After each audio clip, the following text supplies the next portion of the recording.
Hello students, YouTube channel MA classes के इस video में आपका स्वागत है। मैं हूं सुनील कुमार। इस वीडियो में मैं कर्व ट्रेसिंग पर एक क्वेश्चन बताऊंगा।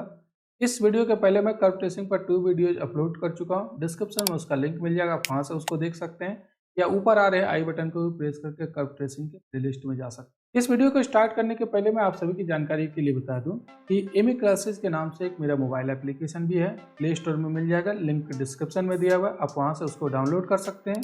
उस मोबाइल एप्लीकेशन में मैं मैथमेटिक्स के डिफरेंट टॉपिक्स का कोर्स अवेलेबल करवाया हूँ और उस कोर्स से रिलेटेड सारे वीडियोज वहाँ पर आपको मिल जाएंगे। साथ में आपको मिल जाएगा पीडीएफ फॉर्मेट में स्टडी मटेरियल भी, और वहाँ पर डाउट क्लियरेंस के लिए भी ऑप्शन है। चैटिंग के माध्यम से मैं आपके डाउट को भी क्लियर करता हूँ। साथ में कभी ज़रूरत पड़े तो लाइव क्लास लेकर के भी मैं डाउट को क्लियर करता हूँ। तो बहुत कम प्राइस में वहाँ पर डिफरेंट टॉपिक्स का कोर्स मैं अवेलेबल करवाया हूँ। आप उस मोबाइल एप्लीकेशन को जरूर डाउनलोड कर लें और आप वहां से पढ़ सकते हैं मैथमेटिक्स को। चलिए अब शुरू करते हैं इस वीडियो को। इस वीडियो में हम लोग सबसे पहले एक इक्वेशन लेंगे और वो कार्टेशियन इक्वेशन होगा और उस कार्टेशियन इक्वेशन का कर्व को ट्रेस करेंगे। तो क्या है इक्वेशन, जरा देखिए। इक्वेशन है यहाँ पर ये कि x cube plus y cube equal to 3a into x y. इस इक्वेशन को, इस कर्व को हम लोग को ट्रेस करना है। ये कार्टेशियन इक्वेशन दिया हुआ है। तो सबसे पहले हम लोग सॉल्यूशन में लिखेंगे, जो इक्वेशन दिया हुआ है उस इक्वेशन को लिख जाते हैं। The given equation is x cube plus y cube equal to 3a into x into y. अब कार्टेशियन इक्वेशन को ट्रेस करने का जो भी मैं प्रोसीड्यूर बताया हूँ, उस प्रोसीड्यूर के सारे पॉइंट को एक एक करके हम लोग डिस्कस करेंगे और उसके बाद फाइनली लास्ट में हम लोग कर्व को ट्रेस करेंगे। तो सबसे पहला हम लोग चेक करते हैं सिमेट्री। सिमेट्री में क्या होता है? सिमेट्री में ये जो कर्व है वो एक्स एक्सिस के अबाउट सिमेट्रिकल है या नहीं, वाई एक्सिस के अबाउट सिमेट्रिकल है या नहीं, ये पता कर लेंगे। अगर एक्स और वाई एक्सिस के अबाउट सिमेट्रिकल है या नहीं है तो भी हम लोग y equal to x line के अबाउट भी सिमेट्रिकल पता करते हैं। यहाँ पर देखिए x का पावर यहाँ पर ऑड है और y का भी पावर ऑड है। तो अगर x और y का पावर ऑड है मतलब ना तो y एक्सिस के अबाउट सिमेट्रिकल होगा, ना ही x एक्सिस के अबाउट सिमेट्रिकल होगा। आप लोग को मैं प्रोसीड्यूर में बता चुका हूँ कि अगर इक्वेशन में सिर्फ x का पावर इवन हो, जहाँ भी x का टर्म होगा और सभी जगह x का पावर इवन हो, तो वो y एक्सिस के अबाउट सिमेट्रिकल होता है। क्योंकि x का पावर यहाँ पर इवन नहीं है, ऑड भी है, इसीलिए y एक्सिस के अबाउट सिमेट्रिकल नहीं होगा। y का पावर अगर सिर्फ इवन हो तो वो x एक्सिस के अबाउट सिमेट्रिकल होता है। यहाँ पर y का पावर ऑड है, देखते हैं y का पावर 3 है, इसीलिए ये x एक्सिस के अबाउट भी सिमेट्रिकल नहीं होगा। तब फिर हम लोग चेक करेंगे y इक्वल टू एक्स के अबाउट। तो y इक्वल टू एक्स के अबाउट कैसा चेक करते हैं? यहाँ x और y को इंटरचेंज कर देंगे। तो देखिए मैं यहाँ पर लिख रहा हूँ, by interchanging x and y in equation 1 we get. जहाँ जहाँ x है वहाँ पर मैं y पुट कर दे रहा हूँ, जहाँ y है वहाँ पर मैं x पुट कर दे रहा हूँ। x के बदले y, y के बदले x इंटरचेंज कर रहे हैं। तो देखिए क्या होगा, एक्स क्यू है यहाँ पर, एक्स क्यू के बदले यहाँ पर वाई क्यू हो जाएगा, और जहाँ पर वाई है उसके बदले यहाँ पर एक्स हो जाएगा, वाई क्यू की जगह एक्स क्यू हो गया। इक्वल टू 3a तो रहने देते हैं और x के जगह y और y के जगह x। अब इस इक्वेशन को फिर से क्या लिख सकते हैं? देखिए ये एक्स क्यू को पहले लिख जाते हैं और वाई क्यू को बाद में, क्योंकि कम्यूटेटिव लॉ तो सेटिस्फाई है। तो y cube plus x cube को हम लोग x cube plus y cube भी लिख सकते हैं। 3a यहाँ रहने दीजिए और y इंटू एक्स को x इंटू वाई लिख सकते हैं। तो क्या ये जो ओरिजिनल इक्वेशन था बिल्कुल सही सेम इक्वेशन यहाँ पर मिल गया? मतलब x और y को इंटरचेंज किए तो इक्वेशन में कोई फर्क नहीं पड़ा, which is same as equation 1। यहाँ पर जो हम लोग को इक्वेशन मिला है बिल्कुल यही इक्वेशन है। तो एक्स वाई को इंटरचेंज करने से अगर कर्व के इक्वेशन में कोई फर्क नहीं पड़ता है तो वो curve y equal to x line के अबाउट सिमेट्रिकल होता है। तो therefore the curve is symmetrical about the line y equal to x. तो ये पता चल गया कि ये y equal to x line के अबाउट सिमेट्रिकल है। एक्स एक्सिस y एक्सिस के अबाउट सिमेट्रिकल नहीं है, लेकिन line y equal to x के अबाउट सिमेट्रिकल है। y इक्वल टू एक्स कैसा लाइन होता है ये तो आप जानते हैं कि मान लीजिए ये एक्स एक्सिस है और ये है y एक्सिस, ये y एक्सिस है। तो y इक्वल टू एक्स जो होता है वो ऐसा लाइन होता है जो ओरिजिन से पास करता है और एंगल क्या बनाता है? 45 डिग्री। इसके अबाउट सिमेट्रिकल करने का मतलब इस लाइन के ऊपर इधर जिस जैसा फिगर होगा बिल्कुल वैसा ही फिगर इधर भी होगा, दोनों साइड सेम टाइप का फिगर होगा, सेम तरीके का होगा। तो ये y equal to x line के अबाउट सिमेट्रिकल हुआ। उसके बाद हम लोग क्या पता करते हैं? सिमेट्री के बाद हम लोग पता करते हैं कि ये ओरिजिन से पास कर रहा है या नहीं। तो ओरिजिन से ये पास कर रहा है, क्यों? क्योंकि यहाँ पर कोई भी टर्म कांस्टेंट नहीं है, जो भी टर्म है वो वेरिएबल का टर्म है। देखिए ये भी वेरिएबल का टर्म है, ये भी वेरिएबल का टर्म है और यहाँ पर भी वेरिएबल है। तो कांस्टेंट टर्म अगर एक कर्व के इक्वेशन में नहीं हो तो वो ओरिजिन से पास करता है। तो देखिए सेकेंड पॉइंट में आता है origin, there is no constant term in the equation of the curve so the curve passes through the origin. क्योंकि कोई भी कांस्टेंट टर्म नहीं है कर्व के इक्वेशन में, इसीलिए ये कहाँ से पास करेगा, ओरिजिन से पास करेगा। तो दो चीज हम लोग चेक कर लिए। अब हम लोग देखेंगे अगर ये ओरिजिन से पास करता है तो ओरिजिन का टेंजेंट का इक्वेशन भी निकाला जाता है। तो ये चूंकि ओरिजिन से पास कर रहा है तो अब हम लोग ओरिजिन पर टेंजेंट का इक्वेशन भी फाइंड करेंगे। तो देखिए नेक्स्ट पॉइंट आता है टेंजेंट्स एट ओरिजिन। कैसे पता करते हैं, ये जो इक्वेशन था यहाँ पर, ये इक्वेशन मैं यहाँ पर लिख दे रहा हूँ, x cube plus y cube equal to 3a into x into y, ये इक्वेशन था कर्व का। तो इसको आप ऐसा भी लिख सकते हैं, एक्स क्यू रहने दीजिए प्लस वाई क्यू, और ये आप इधर ला सकते हैं -3a into x into y equal to 0। तो टेंजेंट कैसे निकालते हैं, ओरिजिन का टेंजेंट लोवेस्ट डिग्री टर्म को इक्वेट करते हैं 0 से। देखिए tangents at origin are given by, lowest degree term कौन सा है, ये तो थर्ड डिग्री का टर्म है, ये भी थर्ड डिग्री का है, और यहाँ पर एक्स और वाई दोनों का पावर 1 1 है, 1 + 1 2 हो जाएगा। इससे टर्म का डिग्री 2 हो गया, लोएस्ट डिग्री का टर्म यही है, इसी को इक्वेट कर देंगे हम लोग 0 से। तो tangents at origin are given by 3a into x into y equal to 0। जो लोएस्ट डिग्री का टर्म है उसको हम लोग 0 से इक्वेट किए हैं। By equating to 0 the lowest degree term, देखिए यहाँ पर डबल हो गया 0, by equating to 0 the lowest degree term. तो जो लोएस्ट डिग्री का टर्म है, यहाँ 2 0 नहीं होगा, तो जो लोएस्ट डिग्री का टर्म है उसको हम लोग क्या किए, 0 से इक्वेट कर दिए। अब देखिए यहाँ से 3a को इधर डिवाइड कर दीजिए, x into y equal to 0 आ जाएगा, x into y equal to 0। अब यहाँ से क्या लिख सकते हैं, या तो x 0 होगा या फिर y 0 होगा। तो x इक्वल टू 0 होता है y एक्सिस का इक्वेशन, और y इक्वल टू 0 होता है x एक्सिस का इक्वेशन। तो दोनों एक्सिस टेंजेंट हो गया, ओरिजिन पर ये लाइन भी टेंजेंट है और ये लाइन भी टेंजेंट है कर्व का, मतलब y एक्सिस भी टेंजेंट है और x एक्सिस भी टेंजेंट है। तो अभी तक हम लोग तीन चीज पता किए, सिमेट्रिकल किसके about, y equal to x line के अबाउट, फिर ओरिजिन से पास कर रहा है, और ओरिजिन पर टेंजेंट कौन सा है, एक y एक्सिस भी है और एक x एक्सिस भी है। चलिए आगे भी हम लोग कुछ पॉइंट को डिस्कस कर लेते हैं, उसके बाद कर्व को ट्रेस करेंगे। तो नेक्स्ट पॉइंट है अब पॉइंट्स ऑफ इंटरसेक्शन। हम लोग ये पता करते हैं कि x एक्सिस को कर्व कहाँ इंटरसेक्ट करता है या y एक्सिस को कहाँ इंटरसेक्ट करता है। अगर y equal to x line के बाद सिमेट्रिकल है तो उसको भी कहाँ इंटरसेक्ट करता है वो भी पता कर लेंगे हम लोग। तो देखिए कैसे पता करते हैं, put y equal to 0, x axis को जहां इंटरसेक्ट करेगा उसको पता करने के लिए y की जगह हम लोग 0 पुट करेंगे इन इक्वेशन 1, इक्वेशन 1 में पुट कीजिए। देखिए इक्वेशन यही है ना, तो इस इक्वेशन में हम लोग क्या पुट कर रहे हैं, y इक्वल टू 0 पुट कर रहे हैं। देखिए y इक्वल टू 0 पुट करने से एक्स क्यूब, ये तो 0 हो जाएगा, राइट साइड भी 0 हो जाएगा, y की जगह 0 पुट करेंगे तो यहाँ से क्या हो जाएगा, x इक्वल टू 0। तो y इक्वल टू 0 पुट करने से x भी 0 आ रहा है। देखिए y इक्वल टू 0 पुट करने से x भी 0 आ रहा है। और आगे देखिए similarly by putting x equal to 0 in equation 1, अगर x की जगह 0 पुट कर दिया जाए तब क्या होगा, यहाँ पर भी देखिए x की जगह 0 पुट कर देंगे तो फर्स्ट टर्म तो 0 हो जाएगा, सेकेंड टर्म यहाँ पर वाई क्यू रहेगा और लास्ट राइट हैंड साइड भी 0 हो जाएगा। यहाँ से वाई क्यू बराबर 0 हो गया और वाई क्यू बराबर 0 मीन्स वाई 0 हो जाएगा। तो x की जगह 0 पुट करते हैं तो y 0 आ जाता है, और y 0 पुट करने से x 0 आ रहा है। तो y इक्वल टू 0 होता है x एक्सिस का इक्वेशन, x एक्सिस को कहाँ पर इंटरसेक्ट कर रहा है, 0 0 पर, x भी 0 आया y भी 0 आया। और x इक्वल टू 0 होता है y एक्सिस का इक्वेशन, y एक्सिस को कहाँ इंटरसेक्ट कर रहा है, x भी 0 आया y भी 0 आया, मतलब सिर्फ ओरिजिन पर ही इंटरसेक्ट कर रहा है। तो एक्सिस को सिर्फ ओरिजिन पर इंटरसेक्ट कर रहा है, therefore the curve meets the x axis and y axis at the origin only, सिर्फ ओरिजिन पर इंटरसेक्ट करेगा, क्योंकि y की जगह 0 बैठाने से x भी 0 आ रहा है और x 0 पर बैठाने से y 0 आ रहा है, तो सिर्फ ओरिजिन पर इंटरसेक्ट करेगा।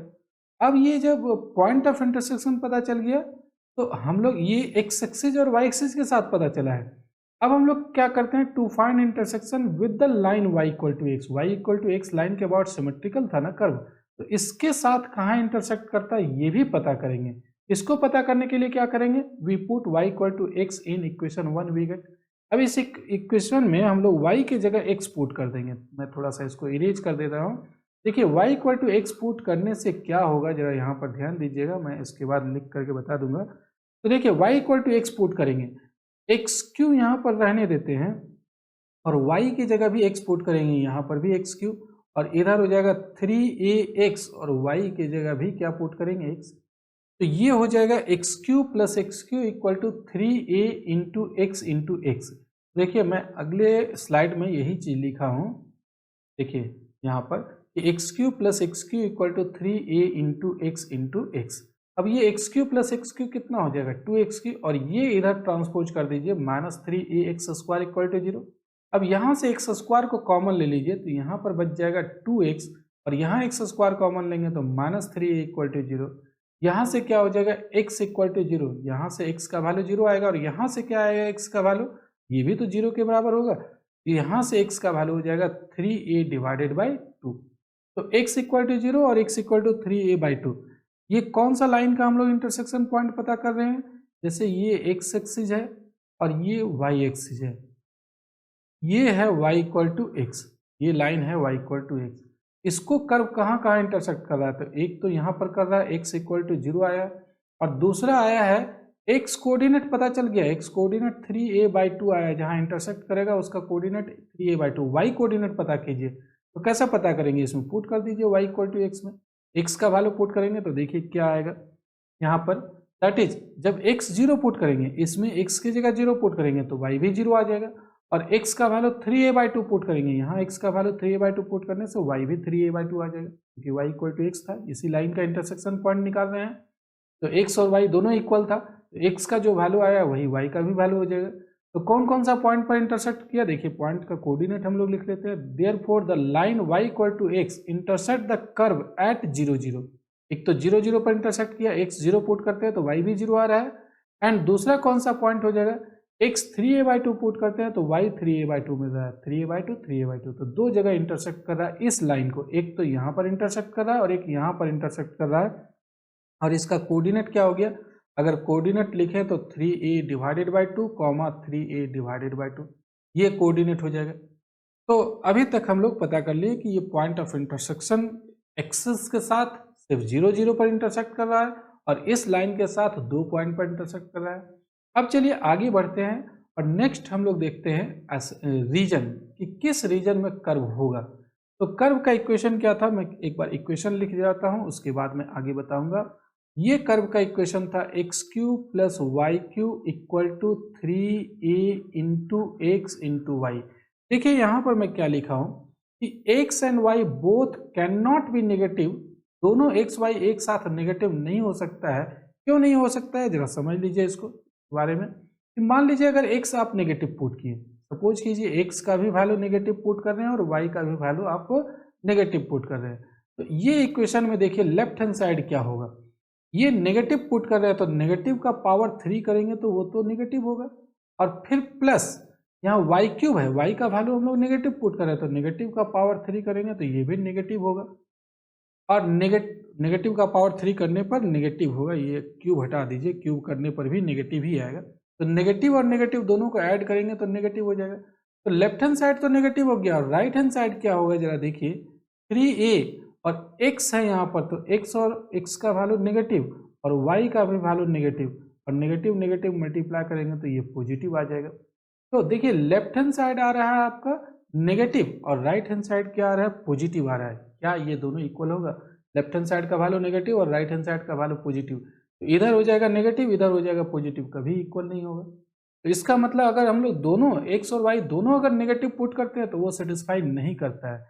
x and y both can not be negative, इसीलिए x और y दोनों एक साथ नेगेटिव नहीं हो सकता है, because if x and y are both negative then left hand side negative हो रहा है and right hand side positive हो रहा है, विच इज इम्पॉसिबल।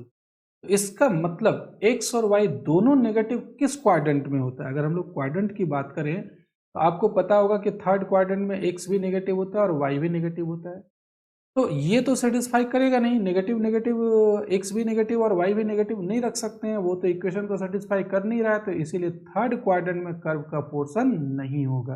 तो इससे ये पता चला यहाँ पर कि थर्ड क्वाड्रेंट में कर्व का पोर्शन नहीं होगा। देखिए no portion of the curve lies in third quadrant. और एक याद कीजिए आप कैसे निकालते थे, मैं प्रोसीड्यूर में बताया हूँ कि रीजन पता करने के लिए हम लोग क्या करते थे, रीजन पता करने के लिए y का वैल्यू x के टर्म में निकालते थे और ये पता करते थे कि x के किस वैल्यू के लिए y इमेजिनरी होगा। क्या यहाँ पर ये काम हम लोग कर सकते हैं क्या, ये भी जरा चेक कर लीजिए। यहाँ से अगर आप y निकालना चाहें तो y निकल पाएगा क्या, y cube equal to 3axy minus x cube. अब यहाँ से y का वैल्यू आसानी से तो नहीं निकलेगा, y का वैल्यू x के टर्म में निकालना था। अगर यहाँ से क्यूब हटा भी देते हैं तो 3axy माइनस एक्स क्यूब और इसका पावर हो जाएगा 1/3। लेकिन यहाँ से y जो निकला है वो सिर्फ x के टर्म में नहीं निकला है, यहाँ पर भी आप देख रहे हैं y है। तो इसीलिए ये नहीं पता कर सकते हैं y का वैल्यू सिर्फ सिंगल x के टर्म में, और आसानी से नहीं पता कर सकते हैं। और जब पता नहीं चलेगा तो ये भी नहीं पता कर पाएंगे कि y कब इमेजिनरी होगा। तो इसीलिए वो काम करने की ज़रूरत यहाँ पर नहीं है। लेकिन हम लोग दूसरे तरीके से यहाँ पर हम लोग पता कर लिए कि थर्ड क्वाड्रेंट में कर्व का पोर्शन नहीं होगा। किस तरीके से पता किए, थर्ड क्वाड्रेंट का जो कोऑर्डिनेट होता है x भी नेगेटिव होता है, y भी नेगेटिव, वो लेफ्ट हैंड साइड में हम लोग पुट किए तो वो नेगेटिव आ गया, और राइट हैंड साइड में पुट किए तो पॉजिटिव आ गया, जो दोनों इक्वल नहीं हो सकता, ये पॉसिबल नहीं है। एक तरफ नेगेटिव है दूसरा तरफ पॉजिटिव है, तो इसका मतलब थर्ड क्वाड्रेंट का कोऑर्डिनेट इसको सेटिस्फाई नहीं कर रहा है, मतलब थर्ड क्वाड्रेंट में कर्व का कोई पोर्शन नहीं होगा। No portion of the curve lies in third quadrant. तो रीजन हम लोग ये पता कर लिए अभी फिलहाल। अब इसके बाद नेक्स्ट पॉइंट पर आते हैं। तो नेक्स्ट पॉइंट क्या है, एसिम्पटोट्स। एसिम्पटोट्स पता करते हैं। तो याद कीजिए एसिम्पटोट्स कैसे पता करते हैं। पहले तो हम लोग एक्सिस के पैरेलल एसिम्पटोट्स पता करते हैं। तो एक्स एक्सिस और वाई एक्सिस के पैरेलल एसिम्पटोट्स है या नहीं, कैसे पता करते हैं। एक्स का जो मैक्सिमम पावर है उसके कोएफिशिएंट को देखते हैं। तो उसका कोएफिशिएंट तो यहाँ पर 1 है, x टू द पावर 3, यही मैक्सिमम पावर एक्स का, उसका कोएफिशिएंट 1 है, मतलब एक्स एक्सिस के पैरेलल एसिम्पटोट्स नहीं होगा, कांस्टेंट नहीं होना चाहिए। यहाँ पर देख रहे हैं y का पावर 3 है, यही मैक्सिमम है, यहाँ पर तो y का पावर 1 है, तो मैक्सिमम y का पावर 3 है, उसका कोएफिशिएंट भी 1 है, कांस्टेंट है, इसीलिए y एक्सिस के भी पैरेलल एसिम्पटोट्स नहीं होगा। तो देखिए the curve has no asymptotes parallel to axis, ना तो x एक्सिस के पैरेलल एसिम्पटोट्स है ना ही y एक्सिस। ये एक स्पेशल क्वेश्चन है जिसका ऑब्लिक एसिम्पटोट्स भी निकालेंगे। सारे क्वेश्चन का ऑब्लिक एसिम्पटोट्स निकालने की जरूरत नहीं है, लेकिन ये क्वेश्चन जो है आप याद रखिएगा। तो ये क्वेश्चन जो है इसका एसिम्पटोट्स हम लोग निकालेंगे, ऑब्लिक एसिम्पटोट्स भी। कैसे निकालेंगे जरा ध्यान दें।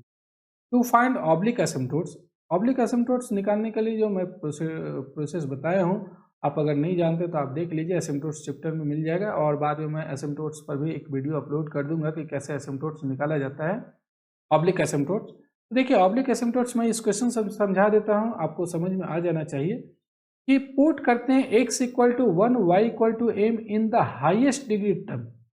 ऑब्लिक एसिम्पटोट्स निकालने का तरीका होता है, ये जो आप इक्वेशन देख रहे हैं, इस इक्वेशन को मैं थोड़ा सा ऐसे लिख जाता हूँ, x cube plus y cube, और 3axy को आप इधर ले आइए, सारे टर्म को लेफ्ट हैंड साइड में ही ले आइए और राइट हैंड साइड में 0 रहने दीजिए। ये थर्ड डिग्री का जो टर्म है वो हाईएस्ट टर्म है, हाईएस्ट डिग्री का टर्म यही हो गया, 2 टर्म मिल रहा है यहाँ पर, और ये तो सेकेंड डिग्री का टर्म है। तो जो हाईएस्ट डिग्री का टर्म है यही हाईएस्ट डिग्री का टर्म है। हाईएस्ट डिग्री के टर्म में x के जगह 1 पुट करते हैं और y के जगह m पुट करते हैं, ये रूल होता है ऑब्लिक एसिम्पटोट्स निकालने का। x के जगह 1 और y के जगह m पुट करते हैं in the highest degree term. We get क्या मिलेगा, जो मिलेगा उसको हम लोग फाई 3m से डिनोट करते हैं, फाई 3m।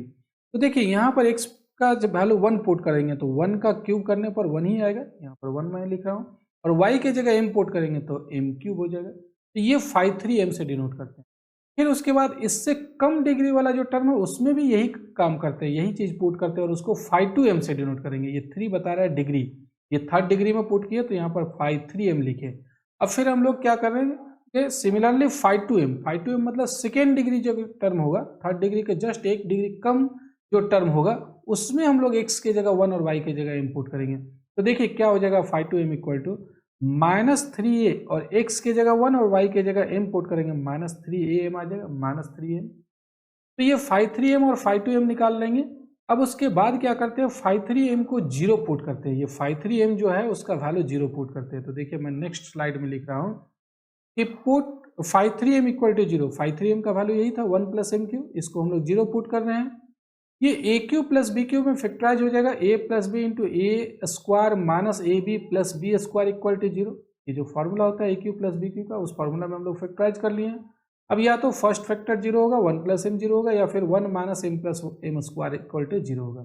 इसको देखिए, यहाँ से m का वैल्यू क्या हो जाएगा, 1 को इधर ट्रांसपोज कर देंगे, m का वैल्यू 1, और यहाँ पर क्या कीजिए, एम स्क्वायर को पहले लिखते हैं, फिर माइनस एम और फिर 1। ये क्वाड्रेटिक इक्वेशन है, यहाँ से हम लोग सॉल्व करके m निकाल सकते हैं।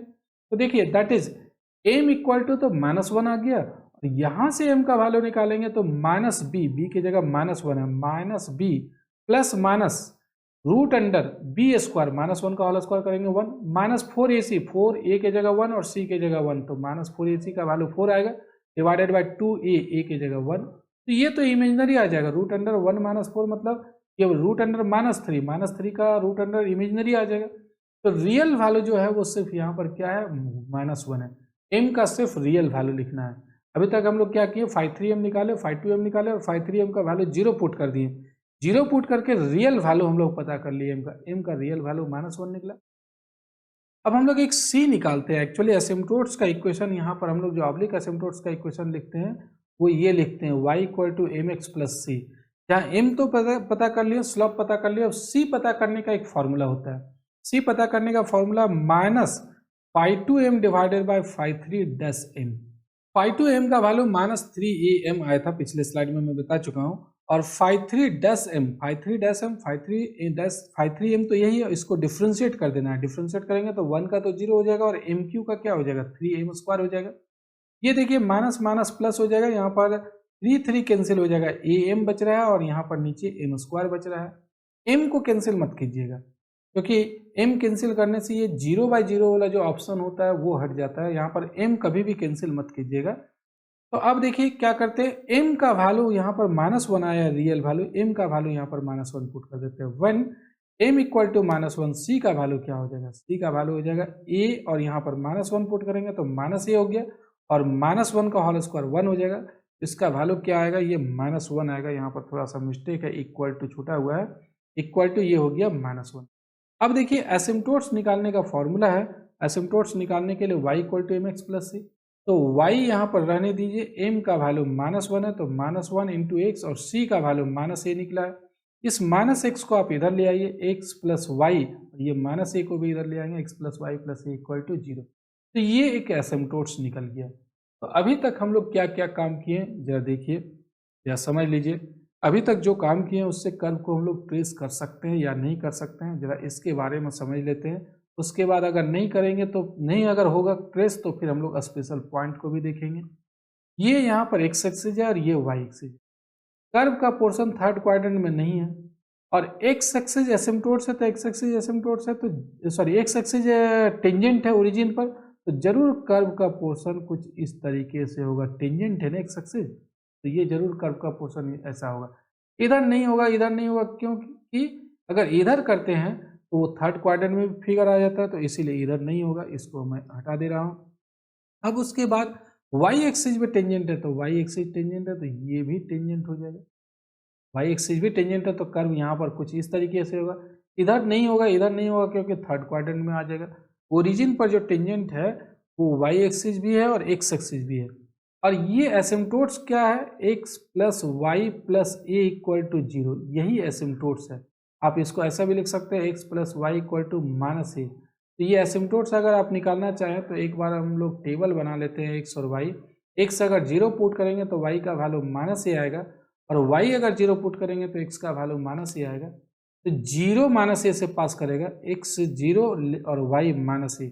यहाँ पर पॉइंट हो जाएगा एक्स कोऑर्डिनेट 0 और -a, और वाई कोऑर्डिनेट सपोज कर लीजिए यहाँ पर है ये एक्स कोऑर्डिनेट -a और वाई कोऑर्डिनेट 0। तो ऐसा कुछ लाइन होगा, ये एसिम्प्टोट्स हो जाएगा। तो इतना तो पता चल रहा है, लेकिन अब कर्व का पोर्शन इधर कैसा होगा ये नहीं पता चल रहा है, तो थोड़ा सा इसके बारे में पता कर लेंगे। ये एसिम्प्टोट्स है तो जरूर कर्व ये इसके पैरेलल हो जाएगा, यहाँ पर ये इसके पैरेलल हो जाएगा, इससे एसिम्प्टोट्स के लाइन के पैरेलल हो जाएगा। मैं बाद में एग्जैक्ट फिगर बनाऊंगा, लेकिन अभी कुछ और भी स्पेशल पॉइंट के बारे में देखते हैं कि ये कर्व इस साइड में कैसा होगा, उसके बारे में हम लोग को पता नहीं है, जरा उसके बारे में हम लोग पता कर लेते हैं। तो देखिए कुछ स्पेशल पॉइंट को हम लोग कंसिडर करते हैं। स्पेशल पॉइंट्स में differentiating equation 1 we get. Equation 1 क्या था, मैं फिर से यहाँ पर लिख देता हूँ। कर्व का इक्वेशन यही था, इसी को इक्वेशन 1 हम लोग माने थे। तो इसी को हम लोग को डिफ्रेंशिएट कर लेना और dy बाई डी एक्स निकालना। स्पेशल पॉइंट में हम लोग dy बाई डी एक्स ही निकालते हैं, डबल डेरिवेटिव का जरूरत पड़ता है तो वो भी निकालेंगे। तो पहले तो हम लोग सिंगल डेरिवेटिव निकालते हैं। डिफ्रेंशिएटिंग इक्वेशन 1 वी गेट क्या मिलेगा, देखिए एक्स क्यू का डेरिवेटिव हो जाएगा 3x² और वाई क्यू का हो जाएगा 3y² into dy by D x. 3 ये कांस्टेंट है, इसको बाहर में रहने दीजिए। x इंटू वाई को अगर u इंटू वी में डिफ्रेंशिएट करेंगे तो y और x का 1 फिर प्लस x और y का dy बाई डी एक्स हो जाएगा। तो यहाँ से अब क्या होगा, दैट इज 3 कहाँ से कॉमन लेंगे, ये dy बाई डी एक्स का टर्म एक यहाँ और एक dy बाई डी एक्स का टर्म यहाँ पर है, इसमें भी 3 मल्टीप्लाई होगा तो 3 यहाँ पर भी आएगा और dy बाई डी एक्स भी आएगा। तो dy by D x common ले लेते हैं और 3 कॉमन ले लेते हैं, तो यहाँ पर क्या बचा y² और ये dy बाई डी एक्स और 3 कॉमन लेंगे, ax आएगा, ax को इधर ले आएंगे तो माइनस a, और यहाँ 3ay और ये 3x² को इधर ट्रांसपोज कर देंगे, 3 कॉमन ले लेते हैं तो ay और ये इधर आएगा तो माइनस x², 3 तो कॉमन ले चुके हैं, 3 कैंसिल भी कर सकते हैं। तो यहाँ से अब dy बाई डी एक्स क्या हो जाएगा, ये 3 कैंसिल हो जाएगा, यहाँ पर मैं 3 को और 3 को कैंसिल कर देता हूँ। तो उसके बाद ये dy बाई डी एक्स का वैल्यू आएगा ay minus x² divided by y² minus dx। अब जरा देखिए क्या करते हैं, dy बाई डी एक्स का वैल्यू कहाँ पर निकालते हैं हम लोग। एक और चीज़ हम लोग को पता था, मैं यहाँ पर अभी जो फिगर बना रहा था उसमें मैं नहीं दिखाया था, एक और चीज़ क्या पता था कि इस लाइन के अबाउट सिमेट्रिकल था और इस लाइन को कहाँ इंटरसेक्ट कर रहा था। ये तो कर्व इस तरीके से जा रहा है और ये कहाँ इंटरसेक्ट कर रहा था, यहाँ पर इंटरसेक्ट करेगा। कौन सा पॉइंट, 3a/2 और 3a/2 पॉइंट, ये भी मैं दिखाया था कि यहाँ पर इस y = x को इंटरसेक्ट करता है और फिर ये कर्व कुछ इस तरीके से इधर आ रहा है। लेकिन यहाँ पर कैसा कर्व का पोर्शन होगा, 3a/2 पर dy बाई डी एक्स निकाल लेते हैं, उससे पता चल जाएगा कि कर्व यहाँ पर कैसा होगा, जो मैं बता रहा हूँ वैसा ही होगा या कुछ अलग होगा। तो dy बाई डी एक्स का वैल्यू हम लोग निकालते हैं 3a/2 पर। क्या करना है, x के जगह भी 3a/2 और y के जगह भी 3a/2 पुट कर देना है, सिंप्लीफाई कर लेना। देखिए मैं बता दे रहा हूँ यहाँ पर a तो रहने दीजिए और y के जगह 3a/2, x² के जगह 3a/2 उसका होल स्क्वायर करेंगे तो 9a²/4, y² के जगह 3a/2 पुट करेंगे तो उसका होल स्क्वायर करने पर 9a²/4 और माइनस a और x की जगह 3a/2। यहाँ पर आप एलसीएम ले लीजिए, 4 एलसीएम आ जाएगा तो 2 से डिवाइड करेंगे 2 बचेगा, 2 मल्टीप्लाई कर देंगे 6a² और माइनस 9a² आएगा। नीचे भी आपका 4 एलसीएम आ जाएगा तो ऊपर 9a² माइनस 6a² आ जाएगा। अब देखिए 4 और 4 कैंसिल हो जाएगा, ऊपर 6a² minus 9a² minus 3a² और 9a² माइनस 6a² 3a², ये भी कैंसिल हो जाएगा, -1 आ रहा है। तो अगर डेरिवेटिव -1 आ रहा है मतलब वहाँ का टेंजेंट कितना एंगल बनाएगा, यहाँ का जो डेरिवेटिव है वो -1 आया तो यहाँ का जो टेंजेंट है वो एक्स एक्सिस के साथ कितना एंगल बनाएगा, 135 डिग्री एंगल बनाएगा। ये 135 डिग्री एंगल बनाएगा एक्स एक्सिस के पॉजिटिव डायरेक्शन में। तो कुछ इस तरीके से ये टेंजेंट होगा, यहाँ का टेंजेंट इस तरीके से होगा। तो देखिए मैं अगला स्लाइड में लिख दिया हूँ इसके बारे में कि tangent to the curve at 3a/2 will make an angle 135 degree with the x axis.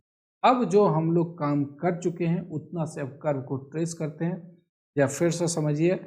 एक तो सबसे पहले एक्स एक्सिस और वाई एक्सिस हम लोग बना लेते हैं, ये हो गया आपका एक्स एक्सिस और ये हो गया वाई एक्सिस।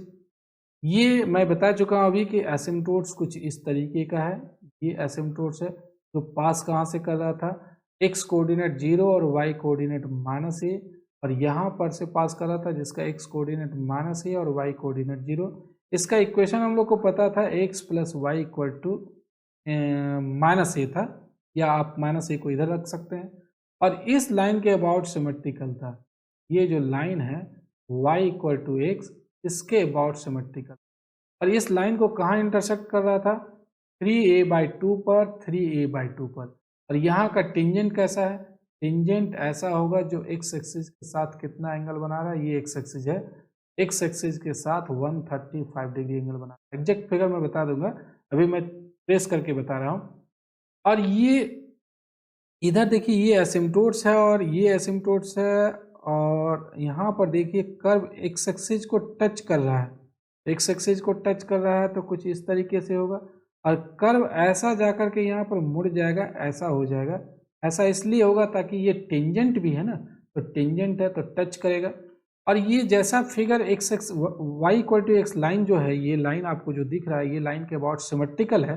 तो जैसा फिगर नीचे आया है बिल्कुल वैसा ही फिगर ऊपर भी होगा। तो कुछ इस तरीके से फिगर होगा, हाँ कुछ इस तरीके का फिगर आएगा। और वाई एक्सिस टेंजेंट भी है, इसको टच करेगा और ये लाइन एसिम्प्टोट्स है, तो ऐसा कर्व जाएगा ताकि ये इस लाइन के पैरेलल हो जाएगा, इस लाइन के पैरेलल। तो कुछ इस प्रकार का कर्व होगा। अब जरा ध्यान दीजिएगा, ये जो है वो एसिम्प्टोट्स को टच नहीं करेगा, क्रॉस नहीं करेगा, इधर क्रॉस करके नीचे नहीं जाएगा, ये ऊपर ही रहेगा ताकि ये पैरेलल हो जाएगा एक्स एक्सिस के, सॉरी एसिम्प्टोट्स के पैरेलल होगा।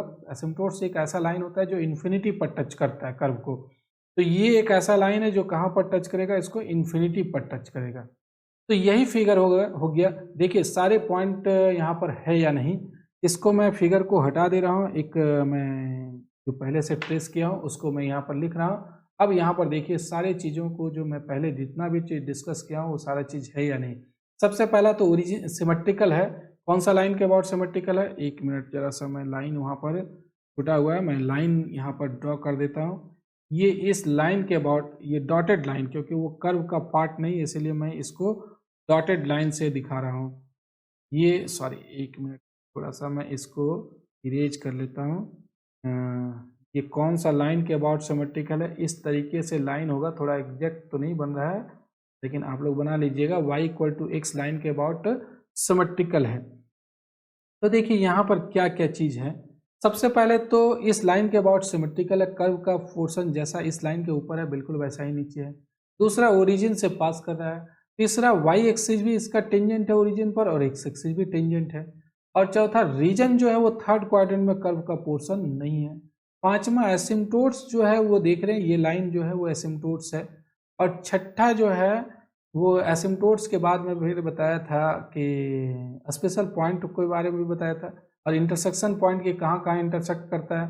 तो एक्स एक्सिस और वाई एक्सिस को तो सिर्फ ओरिजिन पर इंटरसेक्ट करता है, और y इक्वल टू एक्स को इंटरसेक्ट करता है 3a/2 और 3a/2 पर, इस पर इंटरसेक्ट करता है। और फिर स्पेशल पॉइंट में बताया था कि यहाँ का जो टेंजेंट होगा, ये टेंजेंट क्या होगा, ये एक्स एक्सिस के साथ बनाएगा 135 डिग्री एंगल, ये बनाएगा 135 डिग्री एंगल। तो ये भी है यहाँ पर। तो कर्व का ये फिगर हो जाएगा, और ये काफ़ी इम्पॉर्टेंट कर्व होता है, बहुत जगह यूज होता है। और इस कर्व का इक्वेशन क्या हो गया, ये कर्व का इक्वेशन है जिसका हम लोग कर्व को ट्रेस कर रहे थे, x cube plus y cube equal to 3ax/y।